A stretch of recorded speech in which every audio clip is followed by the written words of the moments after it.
On raconte qu'un prince avait entendu parler d'un de ces sujets, un paysan dont on était émerveillé devant la sagesse. Alors il décida de se faire conduire auprès de cet homme. Il arriva un petit matin devant son humble masure et le paysan l'accueillit très gentiment, très simplement, un peu impressionné bien sûr.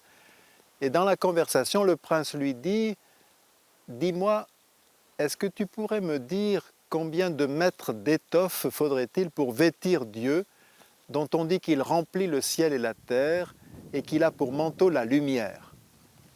Le paysan réfléchit un tout petit peu, puis il dit simplement « Je pense que 4 ou 5 mètres d'étoffe suffiraient. » « Ah bon, dit le prince, comment sais-tu cela? » Eh bien parce qu'il l'a dit lui-même, ce que vous faites au plus petit d'entre les miens, c'est à moi que vous le faites, et j'avoue que 4 ou 5 mètres d'étoffe m'irait bien pour passer l'hiver.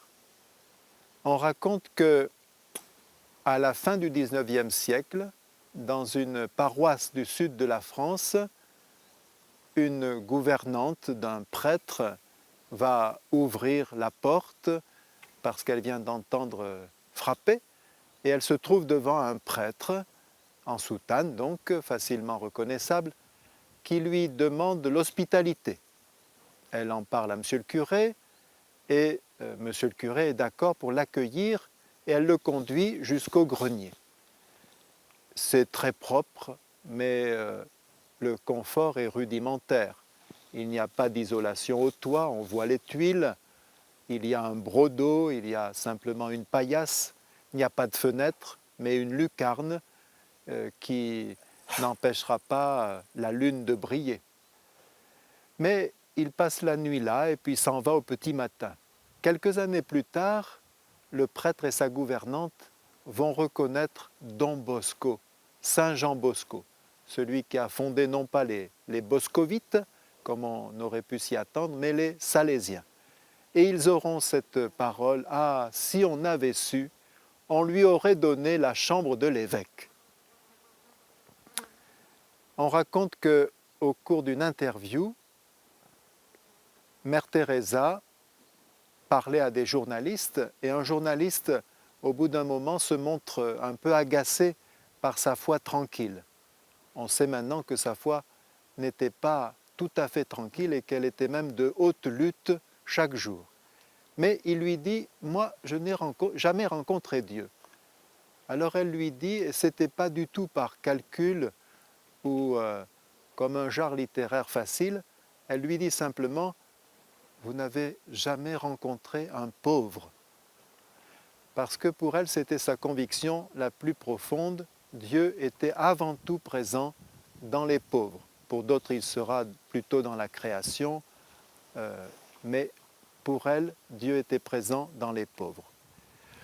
Vous connaissez peut-être cette pratique du client mystère, cette pratique par des grands supermarchés ou bien même des services publics.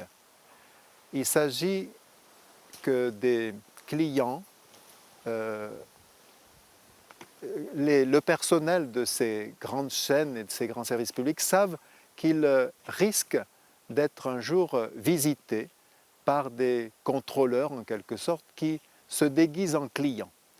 Alors, ils savent, mais ils ne savent pas quel jour ni sous quelle forme. Cette dame qui demande un billet pour Antibes, peut-être est-ce un client mystère. Cette femme qui vient prendre une glace à la vanille chez Hazen Dazs, est-ce que c'est un client mystère? On ne le sait pas. Alors vous allez me dire, où voulez-vous en venir? Eh bien, sur le fait que nous aussi, nous sommes tous visités. Un jour, Dieu se présente à nous sous les traits de quelqu'un qui a besoin. Ça, c'est révolutionnaire. Il y a 2000 ans, tout le monde attendait Dieu comme un Messie glorieux qui viendrait sur les nuées du ciel pour d'abord chasser les Romains qui occupaient le pays Israël et puis établir la paix universelle. Or, il vient comme un petit bébé couché sur de la paille et 30 ans plus tard comme un crucifié en dehors de Jérusalem, dans l'abomination la plus horrible. Il vient nous visiter et c'est ainsi qu'il nous sauve.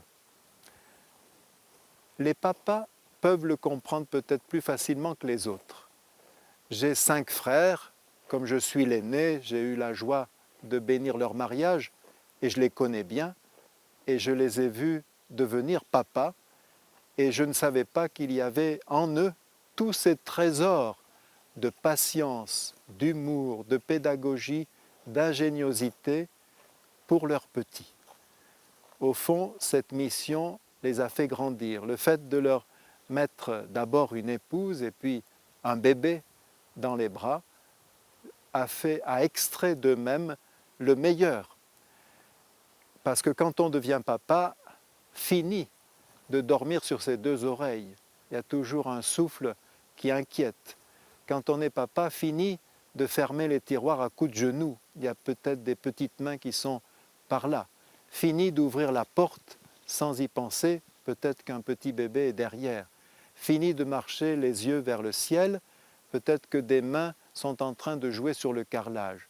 Fini de garder jalousement sa collection de petits bibelots. Fini aussi de manger ostensiblement des carambars sans se soucier des autres, parce que des petites bouches ont peut-être elles aussi envie de carambars. Le Seigneur nous sauve en nous élevant au-dessus de nous-mêmes, en nous sollicitant, en nous dévoilant même notre cœur et les capacités de notre cœur.